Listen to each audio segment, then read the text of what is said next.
Hello everyone, thanks for joining us. My name is Peter Llewellyn. I run the services at MedComms networking.com, which is a service and a community of people working in and around MedComms, by which I mean medical communications, medical education, medical publishing across the globe. Lots of activities going on, lots of information at medcoms networking.com. Today we're running a Zoom meeting and I'm delighted to be joined by Jenny and Matthew Plant. And we're going to be talking about the basics of management in medical communications. What we're hoping to do, all being well, is there'll be a video recording of this on NetworkPharma TV later on. If you miss any of the webinars that we run, you'll find them all at NetworkPharma TV, where you'll find 200 odd videos now. So today we've got a good size audience, and thank you very much to you for joining in. We're going to have a presentation, we're going to have some Q&A, hopefully with the help of the audience. So without further ado, I'm going to hand over to Jen to lead us through the presentation. So over to you, Jen and Matt. Thank you. Great. Well, first of all, Peter, thank you so much for inviting us on today. My name's Jenny Plant and I'm the owner of Account Management Skills, which is a training company for agency account managers. And having worked in MedComms for now almost 20 years, my observation is there's generally a lack of investment in training people in people management skills. And I think probably at some point in our careers, all of us have had or been poorly managed. And at best, what that means is that you have a lack of motivation, that you lose some engagement with your company. But at worst, it means that you want to leave. And one of the biggest hidden costs for a company is the cost of hiring a new person. So there's a real economical argument for investing in staff, in helping them manage others. Now, when I was general manager of Publicis Life Brands, I was in charge of 40 people and I'd never received any formal training. So that's why I turned to Matt, and I think Matt's going to share the screen now, to the slides. But Matt is a corporate trainer and coach, and he's been working in this area of leadership for over 20 years. And some of his clients have included Sky, Bank of England, Rolls-Royce, Oman Oil. And these are the types of corporations that typically invest in their people because they understand that economical argument. So today, what I've asked Matt to do is to come on and share with us a few fundamentals of managing others for the first time and some kind of tips and advice for those of us who perhaps are thinking about getting into a more senior role where you're going to be responsible for others, or maybe you're new to the role of managing others. So without further ado, I'm going to pass over to Matt and we're going to dive straight into the content. Okay, thanks very much, Jenny. And hello, everybody. So I'm going to show you what we're going to cover. The first thing I'm going to advise people to do is to reflect on a few things. So number one, I would advise them to reflect on people that have been managing you in the past. Number two, your comfort zone, where you're coming out to being a manager now. So this is going to be about your comfort zone in that. And also, what would you like to see from your team? The second thing we'll cover is a little bit around building trust with your team. So how can you do that? And a few tips on that. Also, the three most common mistakes that I've come across when I've been coaching clients and on training courses, these are the three things that people always reflect on and say that the biggest mistakes they've made. So I wanted to share those with you. The thing is just a bit around the advantages of a coaching approach when you're a new.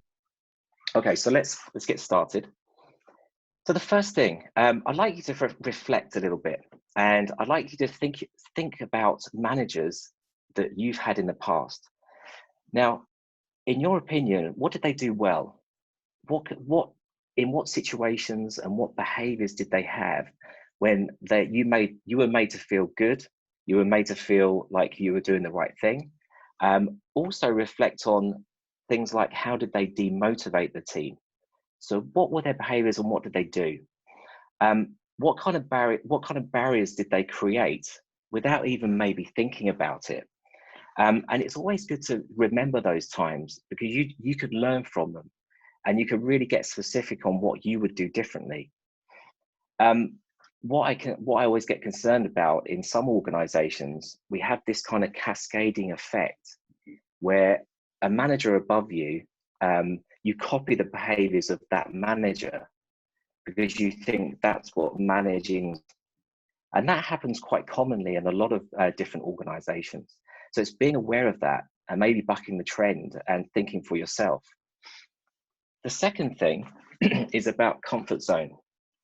So especially for people who have been promoted out of their team, because your comfort zone is within the team doing the tasks, now you have this new job. Sometimes people think, well, what does that entail? What do I need to do? And what they tend to do is go back to what they were doing before. And all of a sudden, the team are demotivated and you don't know why. But perhaps what you're doing is spending a lot of your time doing what you did before. Now, for me, it's about prioritization and being self-aware about where you're spending your time. So getting good at prioritizing and being self-aware about where you are would be my recommendation there. The other thing is, when we're working in a team, we're just working on tasks. And, you know, as the second point here, task versus people, sometimes we don't need to think about the people side of things. So it kind of links with the first one, but where are you? Are you this kind of task person who works independently and you just get on and you just do the job? Or do you think about, actually now I need to start thinking about the people side of things, you know, the one-to-ones, the catching up, the ad hoc chats and that may mean that you're getting out of your comfort zone. So you have to think about that, you know, even if you could be an introverted person, that could be a difficulty for you as well. And the third one I've put in, and I think this worries a lot of people, is when you're managing friends. So what might happen is, if you get promoted out of your team, you might be managing friends, which you could feel is a little bit awkward. Now, I just recommend for this is just having an informal chat, really, because it's nothing formal. What you can do is just say, you know, this is now a responsibility of mine. Now I need to maybe give you feedbacks at times. You're going to give me feedback, and try not to make it awkward. And I think if you have a really good friend, they'll realize that actually, you know, this is the case and it won't be awkward. But I know people find that a bit tricky.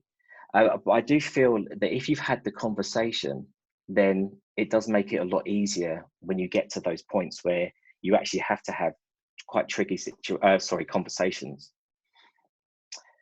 The third area is, what would you like to see in your team? So you may think about, do you want them working together? Do you perhaps want them helping each other?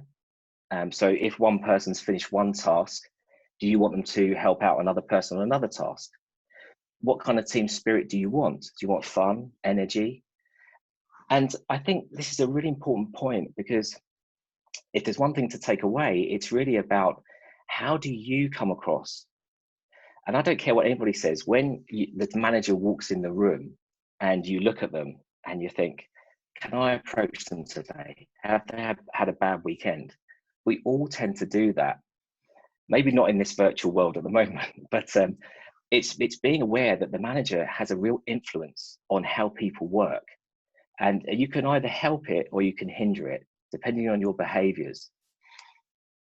What we do sometimes is we have a meeting. I suggest a meeting. Maybe it's going to have to be virtual on Zoom these days, but about, you know, what is good behaviors, what are behaviors which will be blockers.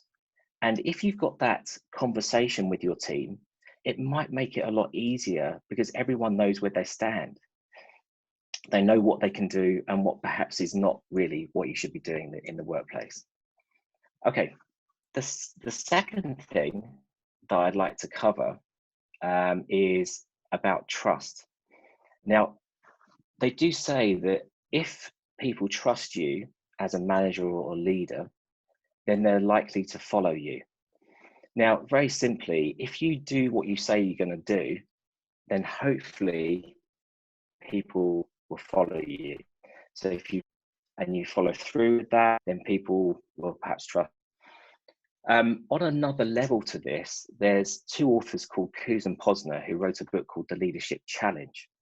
And they said another way at a deeper level that you can help to enable people to trust you is by looking at what do you actually stand for.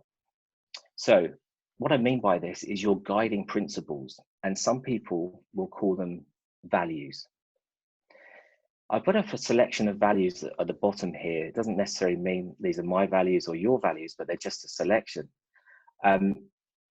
You can also download value sheets from Google if you need exercise.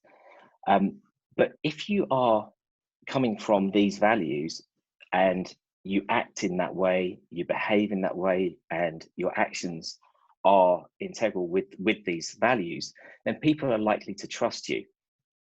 You might have heard the saying, if we don't believe the messenger, we won't believe the message. So anything that you do that's against what you say you are, people may start to mistrust you. And so it's really important to think about this one. For instance, let me give you an example. So if I said that my values are maybe collaboration, and let's take, for example, if Jenny's in my team and I see that she is not sharing her learnings from a particular client. Now, if I don't actually say something to Jenny and I don't say, look, could you please do that and give us some feedback, others in the team will see me as, well, if you're not dealing with Jenny, then why are you saying collaboration is very important for you? So it's one of these ones where we have to, if we know what they are, we're clear on them, other people, and we behave from them, other people will trust us. I know, Jenny, you had another example that you wanted to give. Yeah, I think this was one of the points that resonated with me the most. It was, deciding what your guiding principles are going to be. Say, for example, and this is a big one for particularly account managers in agencies, if one of your guiding principles you decide is empowerment, that's the value you want to live by, empowerment, then really you should be acting and behaving with that value in mind. And what tends to happen if you are a manager is, say you're going to a client meeting, sometimes you can inadvertently take over the meeting with the client because you are the more senior person, you are the more experienced person in the room. But what does that what happens to your team member? They feel very disempowered, and the client then doesn't see them as someone who can bring value to the table. So you're not acting in alignment with your values. So I thought this point about deciding what your values are and living by them was a really good one. It almost gives you an opportunity to have a strategy behind how you're going to manage others. That's brilliant. Thank you for that. Okay, so as I said before, it's your actions and your behaviors and your work that will get across your values. And hopefully people will know that as well. To back this up, I wanted just to mention, there's a really good book by a guy called Patrick Lencioni, and he is a consultant, an organizational consultant in America. And from his data and research, he says that there's 5 dysfunctions of a team. And the first one, as you can see on the screen, is the absence of trust. So meaning, if we don't trust our team, we don't trust our manager, there will be a fear of conflict. So conflict is quite a dramatic word, but what he means here is, in a meeting, for example, you feel like you can't say anything because you fear that actually, I don't actually trust people in this team. I don't trust the manager, so I'm not going to say anything. So that fear of conflict has consequences because people won't give their ideas. They won't talk about their mistakes, which is obviously not a good thing because you're not going to grow from them. And he says, if there's a lack of conflict, there'll be a lack of commitment. If there's a lack of commitment, there's avoidance of accountability. If there's an avoidance of accountability, you're not going to get the results you need. So that's why I've said all this, because it's a really big area. We need to make sure that the manager can be trusted and you've got trust with the team. One example from Google, and they've done a lot of research into what makes their most successful teams. and they did a lot of questionnaires, a lot of data crunching. And what they found is that one of the areas is the most successful teams have what they called psychological. So with psychological safety, they found that team members felt that they were able to, and I've just put it on the screen here, be open about the mistakes that they may have made, be vulnerable and speak up in meetings, give their opinion without being shot down, and give ideas freely. Now, for all of this to happen, and this is coming back to being a manager or a new manager, what we can do as managers is the following. So being encouraging to our team members, you know, in meetings, we're backing what they're saying, and encouraging them, maybe giving them feedback. Suspending judgment, what this means is that if perhaps somebody comes to you with an idea, what you do is you don't react and say, oh no, that's rubbish, you know, we're never going to be able to do that. You suspend judgment, and you might say something like, well, yes, okay, and let's talk about it. Not, you know, oh, that's terrible, it's never going to work. So it's suspending judgment and not giving a reaction straight away. Because the thing is with that, if you do that, people will maybe not come to you with ideas ever again, because they know what kind of reaction they're going to get from the manager. So it's always good to say yes and, not yes but, with that one. Also asking for feedback on you as a manager. You know, that's one thing you can do. I know that's a bit scary for some people, but any kind of feedback is always quite valuable, I think. But asking people for feedback and giving feedback to other people. And it goes hand in hand with the next one, which is being vulnerable. So being vulnerable, maybe if somebody has made a mistake and you chip in with that, I made the same mistake once, you know, and this is what happened to me. It makes the other person maybe feel better about what's happened, but also it doesn't look like, you know, you're this kind of person above who makes no mistakes at all. Just as a side note to that, there's some really good books by a lady called Brené Brown, and she's also done a TED talk about vulnerability. It's really worth picking up if you're interested in books. Okay, let me move on. I also wanted to share with you 3 of the biggest mistakes people make. Now, they might sound, some of them maybe sound simplistic, but they have a big impact. So number 1 is the person doesn't delegate enough. Okay. Number 2 is they take the wrong management approach or style. And then number 3 is they make no effort to motivate their team members. Okay, so let me just dig a little bit deeper into these ones. So not delegating enough, for whatever reason, the manager perhaps doesn't delegate pieces of their work. It might be that they want to be seen to be taking everything themselves. It might be that they are perfectionists and they have this belief that, you know what, if somebody else does this work, they're not going to do it to the specific thing that I need or to the quality that I could produce, which is a little bit dangerous. So they might be perfectionists. And what happens is they become overwhelmed. I see this really quite a lot. And it's just to make sure that you're aware of how much you can delegate and who to delegate to. Because a lot of managers like to feel like they are the knight in shining armor. And what that means is it's almost like you're rescuing people. And this is based on a model actually called the Cartman's Triangle. And I'm planning on doing a course. So if you want to come on the course, we spend a lot of time talking about this. But it's almost like you're a rescuer for everybody. And that feeds into the first one, which is you are overwhelmed because you are rescuing everybody else. So that's a real danger sign. The third one, I've put water cooler moments. I should have changed that because obviously we're using Zoom now and a lot of people are virtual. and you won't have a chance to go to a water cooler. But what this means is that when you catch up with people at work, it could be when you're having coffee, you're making coffee, it could be a water cooler, lunch, or wherever. And what can happen is that if you're in the scenarios, you take on work with almost, you don't even realize you're doing it. So it could be as simple as the manager saying to their team member at a water cooler, leave it with me. And all of a sudden you've taken on a task. To back this up, there was a Harvard Business Review, which I'll show you. It's the most downloaded article actually, and it's called "Who's Got the Monkey?" The monkey meaning a task, not a real live monkey for anybody.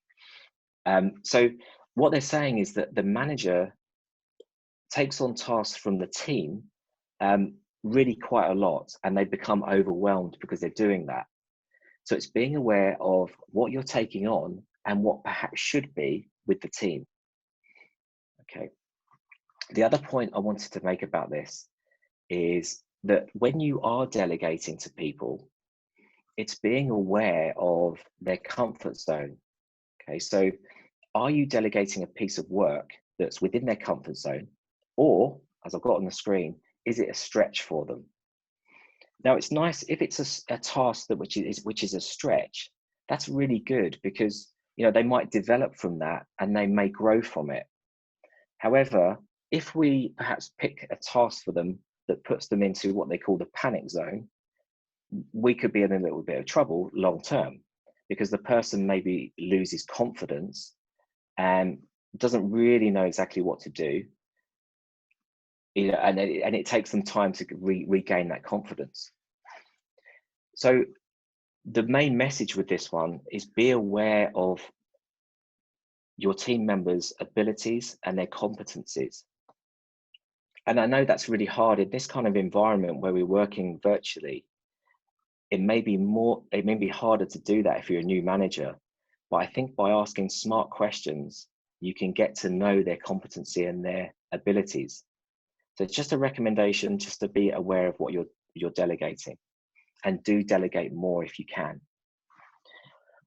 Okay, the second one is the wrong management approach. And I find this quite a lot. So new managers have a team who have different competencies, different experience levels, and different motivational levels. And what they can do is they make the mistake of, if you have somebody who's experienced, they make the mistake of micromanaging them. So I'm hoping we'll know what micromanaging is. It's like when you have somebody who's checking in on you a lot of the time. They are looking over your shoulder. It's very stifling. And we all know, if you had somebody doing that, how stifling that would be for somebody. But new managers maybe will make the mistake of doing this if they're not careful. So an experienced team member can easily, the result of that and the consequences, they can get very demotivated, because you don't need to be managed in that way. The opposite is true of new members. So what I find is that if a manager has a new team member, they approach them in this kind of hands-off way, where it's like, you'll be fine. It's the classic kind of saying, well, you'll be fine. And the new person may be thinking, okay, well, I'll try. And they may not getting enough information or support. So what we need to do is need to make sure we are aware of where are your team members and what abilities do they have. This is based on a model. It's called situational leadership. I'm sure some of you have heard of it before, but it's a really relevant model that a lot of senior leaders that I come across have completely forgotten about. It's based on a book, which is called The 1 Minute Manager, and it's an easy read. And it's got by a guy called Ken Blanchard. I don't get any money for promoting it, but it's a good one. The third thing I wanted to mention is the style of communication from the manager. We all have different styles, and we all have different styles of how we communicate. So in your team, it's preferable that what you could perhaps do is flex your style to meet who you have in your team. For instance, you might have people who are very detailed people who want more detail about maybe a project or a task that you're sending out. Or you have people who just want the top line, give me the brief summary, and they can run with that. So it's being aware of those people in your team and flexing your style to them. You may have heard, just a tip for you, of the flipped email. This is just an idea, but if you have, what you do is you write at the top a brief summary about what you want and what the email is about, and then all the details below that. So the person who just needs a few lines, it's fine, they can cope with that. But the person who needs more detail, it's there. Because what I found in the past is if you have a manager who is a very detailed manager, and this goes for anybody in your team really, but what people tend to do is not open the email because there's too much detail, and which is really not right, obviously, but would be aware of that one. If I could do another book recommendation for this one, there's a very good book called It's a Zoo Around Here.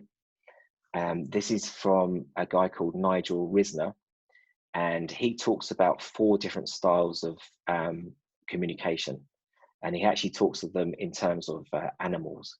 So one's a monkey, one's an elephant, one's a lion, and one's a dolphin. So it's another recommendation. It's a very good one. Okay, I'm going to move on.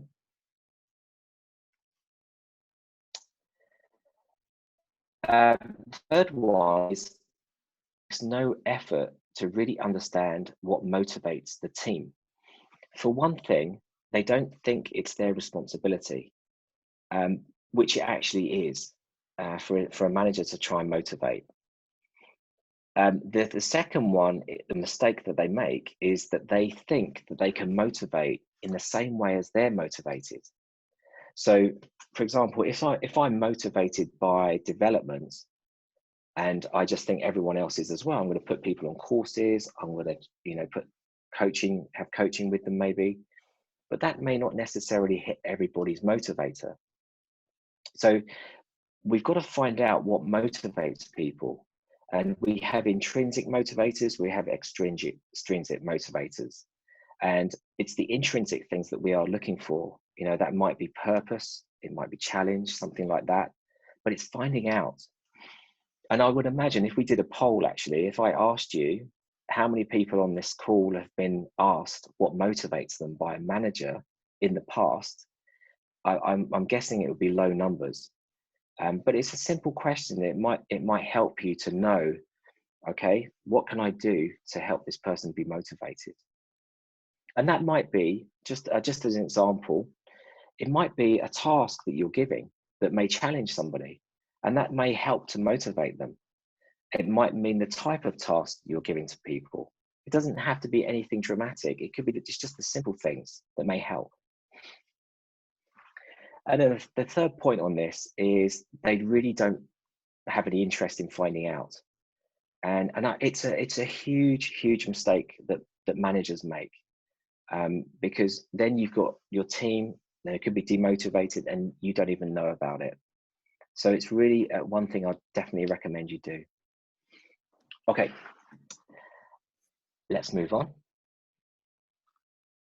There are some motivational theories out there which are still relevant, but there's some new thinking as well on motivation, and if you're interested, so there's one called Your Brain at Work, which is a neuroscience backed book and research. A guy called Simon Sinek, you might have heard of him before, Start With Why. And there's also a guy called Daniel Pink, and he's written a book called Drive. The last 2 are TED Talks, and they're very, very easy, very quick. So I recommend that as well. Okay, let's move on.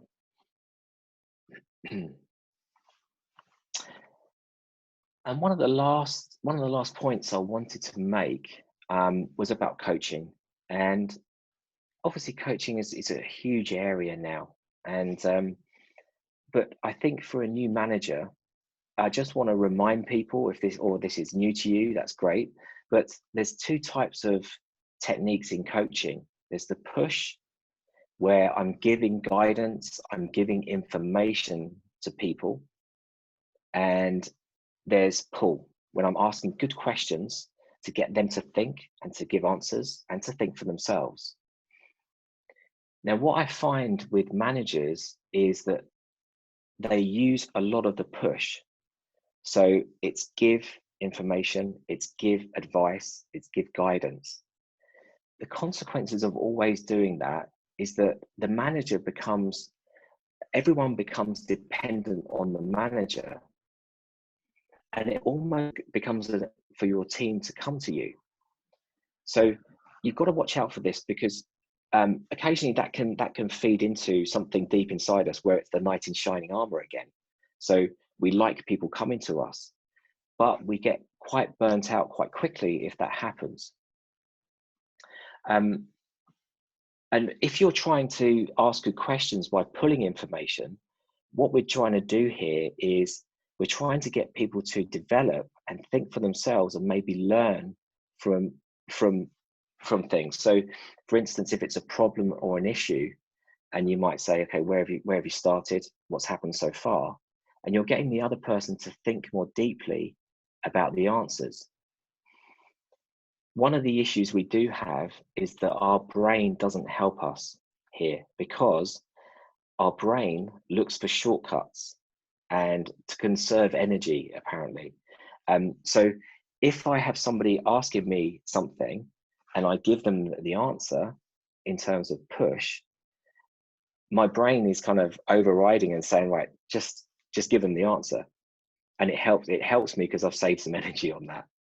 And it's a little bit more difficult to pull. And I think the main thing with this is choosing situations or conversations which could be more pull. There's obviously going to be quick things that you're going to have to give answers to, like you push and you give answers. But it's worth thinking, okay, actually, can I start to coach a little bit in this situation and pull? What I've seen people do actually in the past is they've used a lot of pull questions for things that may be not relevant. So, you know, to give you an example, it might be something like very simple. You know, where can I get this information? And it might be, where have you tried? You know, how did you do that? How did you go about doing that? And they're not really, it's just a simple, I give them the answer to this. They don't have to really pull on that. So it's worth thinking about what situations can I push, which situations can I pull. I know, Jenny, you wanted to make a comment about coaching. No, I think this is a brilliant point, and this is probably one of the most important skills. I'm just conscious of time, so I think this is the last slide to wrap up. So if you want to push on the slide one more, Matt. Yeah. Just to say that I hope that this has been valuable. I certainly, Matt is sharing some resources here, and I think putting some emphasis on learning for yourself and reading some of these books and resources, I think is really going to enhance your own skills of people management. But if you are interested, we are running a virtual training course on managing others. So either contact us via LinkedIn, Jenny or Matt Plant, or send me an email to jenny@accountmanagementskills.com. So thank you. Thank you. Excellent, thanks. Thanks, guys. And there's lots of very, very good content in there, but the time is ticking by a little bit. So if we can lose these slides, Matt. I just think whenever I'm listening to these sorts of, or we're running these sorts of webinars about management training and all the rest of it, and we've done several recently, I'm going to make the point that I've made several times before, and it picks up on a point you made initially, Jen. You know, I think it's worth acknowledging that MedComms as a business area has improved hugely, and particularly in the last couple of years. And I'm not sure, but there's probably a couple of people online who are very involved in those learning programs now that are cropping up within the MedComms agency. So we can do a lot more. We can all do a lot more. But I think it's worth acknowledging that MedComms has come a very long way in the last few years. And what I wanted to lead into was just a quick question. And just get a couple of observations from you, I suppose. There's a lot of experience between the two of you, different sorts of organisations. Training within an agency environment is quite challenging. Everyone's got an eye on whether we're charging out or not. It's stressful. The client's saying, jump, you have to jump. It can be very difficult to implement a learning development management training type program because everyone's going, we're just too busy, sort of thing. So what I'd like you to do is just talk a couple of observations out, if you can, particularly Jen, with your experience. Before you start, let me just say to everybody who's listening, please do, you've got a chat button, you've got a Q&A button, please send in some questions and observations, and we'll pick those up. But can you, Jen, just run with that a little bit, just talk a bit about the difference between those, the environments, and or specifically about the agency environment. I very much understand what you're saying, because obviously we are a lagging indicator to what's happening in the market. We're very reactive to what clients want. And that in itself is very challenging. What I would say is I work very closely with account managers on a coaching basis. And I think learning isn't a one-off event. And that's why all of our programs for account management skills includes a coaching element, because if you want to change your behavior, then that's not going to happen in one sitting, or it's not going to happen in one course. It happens over time. So if you are the skill of coaching, again, I think the trainer needs to be available over time so that they can help that person come on with that skill, share learnings, what went well, what didn't, and what would they do differently. So I think absolutely that the industries, I still talk to account managers who I'm training them in how to grow an account, but they are resistant to any training because, quite frankly, they're demotivated. Why are they demotivated? Because they're being managed poorly. And sometimes I think it's a lack of visibility for senior managers in the organisation that don't actually understand what's going on with their staff. And, sometimes I have very off the record conversations with account managers. So I think this is a huge area, and it's actually the starting point to learning any other skill in a role. Because if you're demotivated and disengaged with your company, you're not going to take on any other information. Absolutely. And just picking up, there's a question that's coming, which I think is quite interesting. It's coming from a freelancer. But the principle, I think, is going to be quite often found within, especially within the agency environment, again, where you're not managing people directly, maybe and so maybe you don't come with that authority. You are not the boss, as it were. It's matrix management of some sort. And just whether, can you see that, Matt? And whether you can talk a bit around that, maybe the different challenges of managing a team who aren't actually reporting to you. Yeah, this does come up a lot, actually, and it's a difficult one to answer, because I think all scenarios are different, but I think for me it's the buy-in from whoever is the manager above to give support to that person and to understand what are the boundaries, what are the limitations that they have, and for also that whoever that is above is to give that person specific, I want to say ideas, but specific tasks, or I want to say boundaries, really. So what are their boundaries? So what can they do? What can't they do? And if you're clear on that with that person, that should ease it up a little bit. And also have backup from that person, because if there's problems within the team, and maybe they're not listening to the freelancer, let's say, then what happens? And you have that conversation with the person above, because that needs to be very clear. Because if you're dealing with people without authority, I think you're then getting into realms of influencing. Influencing. And there's only so much you can do when you're influencing people. You need to have that buy-in from above. So I would really push that. And then it's quite interesting. Several of the questions are actually around this topic. Yeah, it's one way or another, they're basically saying the same thing. I'm not the boss, but I'm having to manage a team, sort of thing. But so we've had the freelancer saying, but we've also got a question here about managing the freelancer, which is a very different situation to the one you just covered. Is managing people you know, you haven't got their boss to help and all the rest of it. You know? So again, it's all about it's about influence, isn't it? And sort of the conversation and the communication lines and so on. But that's a lot of challenges within agency land, I think, are to do with that sort of you know, that sort of flexible way of working and teams and so on. Yeah. I think it's worth, you know, up front, having the conversation up front. I think this is the thing that people miss out on, is thinking about, you know, I don't want to talk about it's not an actual contract, but let's talk about behaviours. Let's talk about what can we do, what can't we do. And if that is spoken about up front, then people know where they are. If you're dealing with contractors or dealing with freelancers, not just kind of let's go and just work. It's like having the parameters and the criterias. And I think that would help, because you can go back to them. If anything happens, you can go back to that conversation and say, look, we had a conversation about it. I know it's a tricky area. I understand that. It is, and you know, having that conversation, it's easy to say, it's quite difficult to do, isn't it? And it's easily pushed to one side. It's like when you're talking about having friends and all the rest of it. Let's just not deal with it. It's just keep going. Yeah. Fingers crossed, it won't crop up, sort of thing. Or exactly. One of the questions I actually jotted down, and I don't know whether you've got a specific comment on this, but it's maybe I'm just going to ask it because I jotted it down. And but it's like if you're made the manager, and the challenge of dealing with or managing people who are that much older and more experienced than you know, within a writing team, you've got someone who's been around, I don't know, a long time. They're a very good writer. They're very senior. And you know, managing older, more experienced people in itself also can be very, very challenging. Yeah, definitely. And this question comes up a lot as well. What we tend to do, and not to go into too much psychology, but what we tend to do is we tend to see ourselves down here, and people that we respect and perhaps are older than us, we instantly go into this kind of dynamic where it's like, you know, I'm the child and you're the parent almost.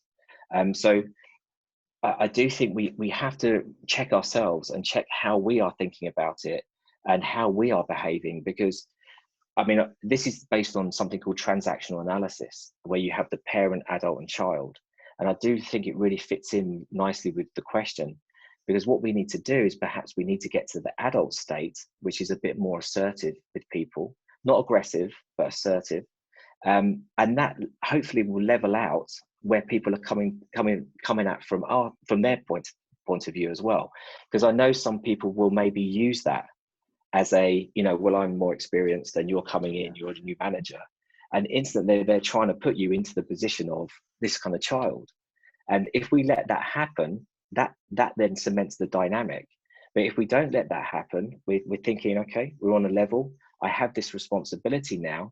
This is a responsibility. And, you know, it doesn't matter if it's an age, it doesn't matter if it's experience. This is my responsibility to manage, and that's what I'm going to do. But, you know, don't be forced into this childlike reaction. And it's very important that you do that from day one, because it's like absolutely. Into a new class, you're destroyed in the first hour if you're not careful. Sort of well, I think they say don't smile until Christmas. That's the teacher. That's the teacher thing. But okay, yeah, you're absolutely right. I mean, we're a little bit later than I wanted to be. So what I'm going to suggest we do is wrap up here for the recording side of it, and there's lots of great information there, and I think we've covered a lot of good ground there. But for the purpose of the recording, what I'd like to do is just wrap this up. And then to everyone listening to this, please don't rush away, because we've got some time and we'll carry on. We've got some more questions here. We'll keep picking them off. So thank you very much. I'd like to say a huge thank you to both Jenny and Matthew. They're both very happy to hear from you on LinkedIn. So please contact them directly. Or Jenny, just shout out that email address if they want to. Yeah, it's jenny@accountmanagementskills.com. Excellent. Okay, thank you very much. And hopefully this video will be up for everyone to check on NetworkPharmaTV.com. Sorry, NetworkPharma.tv. Let's get the address right, Peter. And for anyone that's interested in all this sort of activity around MedComms, come over to MedCommsNetworking.com. So thank you very much for today. What I ask, it's now a thing, so I ask the speakers, the panelists, to give us a little wave as I stop the recording. I don't know when it became a wave. If you became a thing, just give us a wave and I'll hit the right